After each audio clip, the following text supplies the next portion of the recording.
The following is transcribed directly from documents found in an abandoned German test lab by American soldiers during the aftermath of World War II, roughly translated into English. Testing is to begin tomorrow. The team does not know what to expect. Our mission is to take new research and turn it into a weapon for the warfront. It has recently been discovered that the brain releases a previously unknown chemical when feeling fear. For obvious reasons, this test could be extremely dangerous. 2 test subjects have been selected, and from what we were told, they were sentenced to death, but are going to instead be used as subjects in this experiment. Subjects are given a table with 2 chairs, a cot with a mattress, a stocked bookcase, a notepad and pen, and a bathroom area consisting of a toilet, a sink, and a mirror. Food and water are given through a small sealable opening. I have nothing more to report at this time. Test subject A and B are being given the chemical in a small dose mixed with water. Test subject A has consumed the water and has shown no visible changes in mood or behaviour. Test subject B has refused to drink the water. He has been forcefully given the same dosage but by direct injection. He gave some resistance but was easily controlled and injected. Shortly afterwards he seemed nervous, almost paranoid, and jumped whenever he heard sudden noises. Subjects have been told to try and remain active, or sleep, not just idle.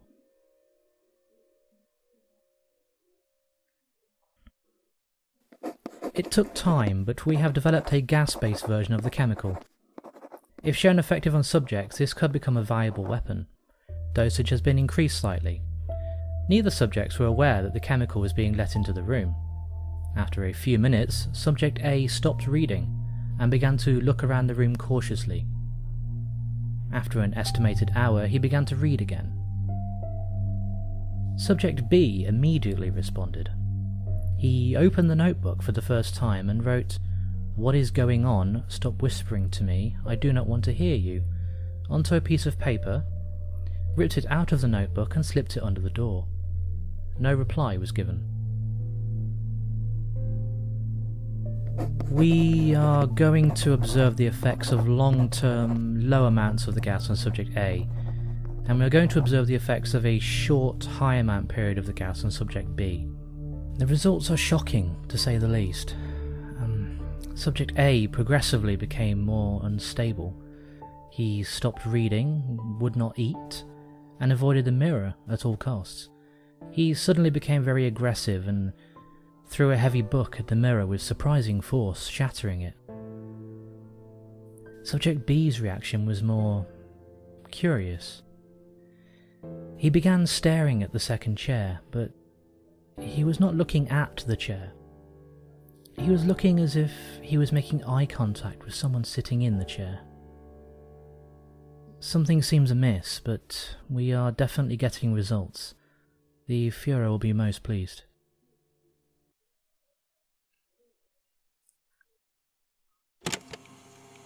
We did not want this. What did we do to deserve God's vengeance such as this?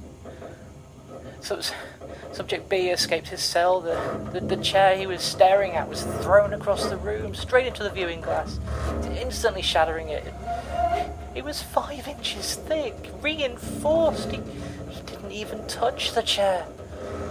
He's escaped out of the hole, maybe by the impact.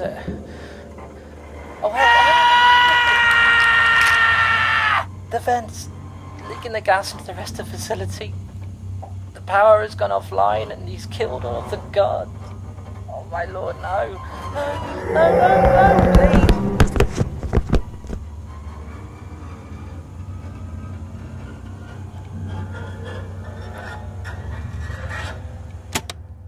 One final note was found. It seemed to be hastily written and barely legible. They are dead. Every one of them. I hear him in the walls. I hear him whispering to me. Yes.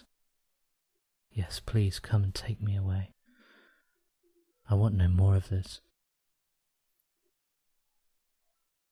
The note ends there. The rest is too soaked in blood to read. On April 23rd, 1944, Allied soldiers found an abandoned German laboratory with its only door sealed shut. Using explosive charges, they forcefully entered the laboratory, wondering what was so important that the Germans had to lock it away. They found 13 bodies, 12 of which had matching lab coats on, mangled to pieces and, in one case, ripped straight in half. The 13th body had nondescript brown clothing and no head. A larger scale investigation was launched later by the Germans as to determine what had happened, but was cancelled after many German soldiers absolutely refused to return to the laboratory, even if threatened with their lives. To this day, nobody knows what happened to Subject B, but he is presumed dead.